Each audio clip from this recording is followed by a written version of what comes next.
자기가 이제 나는 불러주지도 않는데 정말 친정 동생한테 가서 한번 울면서 얘기해볼까? 막 별 생각을 했는데 할머니도 하라는 소리에 억장이 무너지더라는 거예요.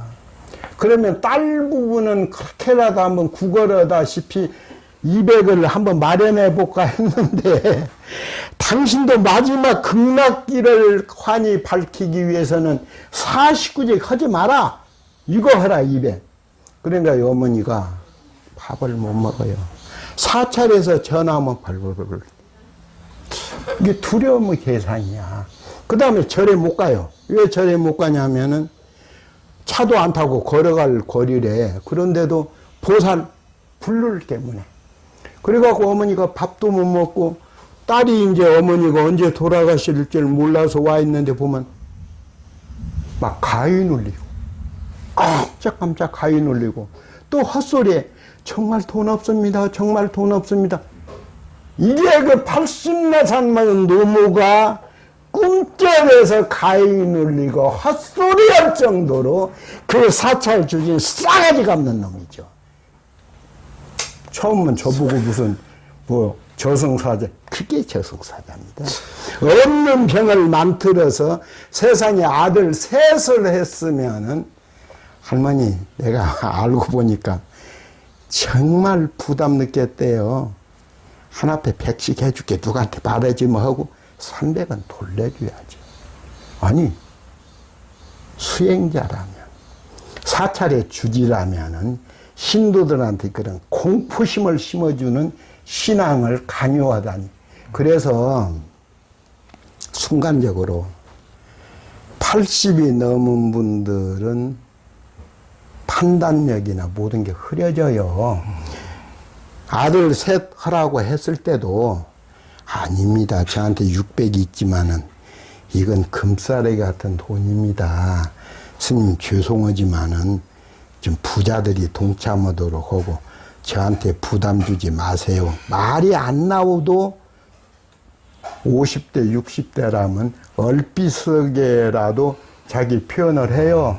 근데 이 84살 먹은 노인이 세상이 막 감은 이설로 남편 일찍 죽고 좋은 옷 입히지 못하고 좋은 음식 먹이지 못하고 좋은 학교 보내지 못하고 이게 한이 되지 않습니까 어머니? 그러니까 이 한을 한 번에 푸는 방법으로 부처님 천불전에 아들 이름 셋을 하라 이렇게 설득했다는 거예요.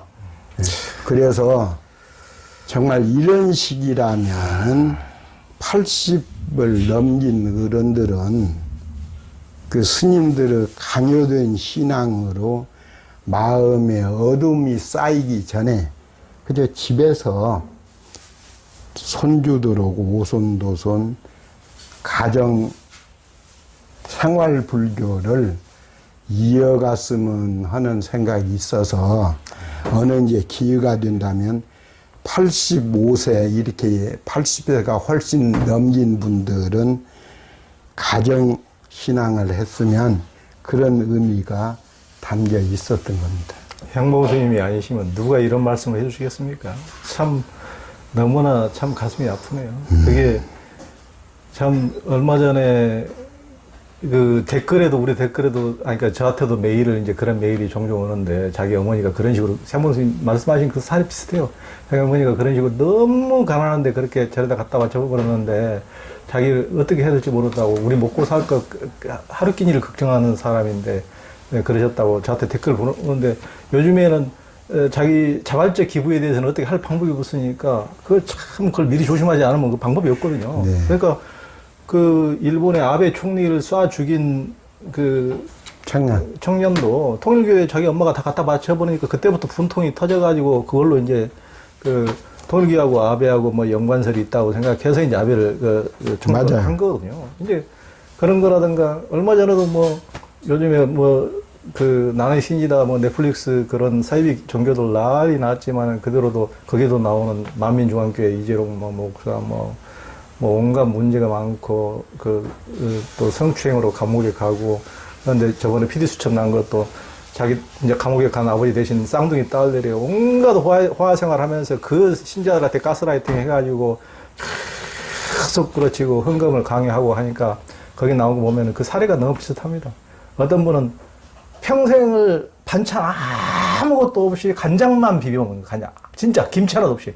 그러면서 500만 원을 갖다 바치는 거예요. 그 꼬깃꼬깃 그 돈 500만 원을 거다. 그 호화롭게 사는 애들한테는 500만 원이 아무것도 아니, 하루 용돈도 안 되는 돈을 자기 평생 모은 돈을 갖다 바치는 거예요.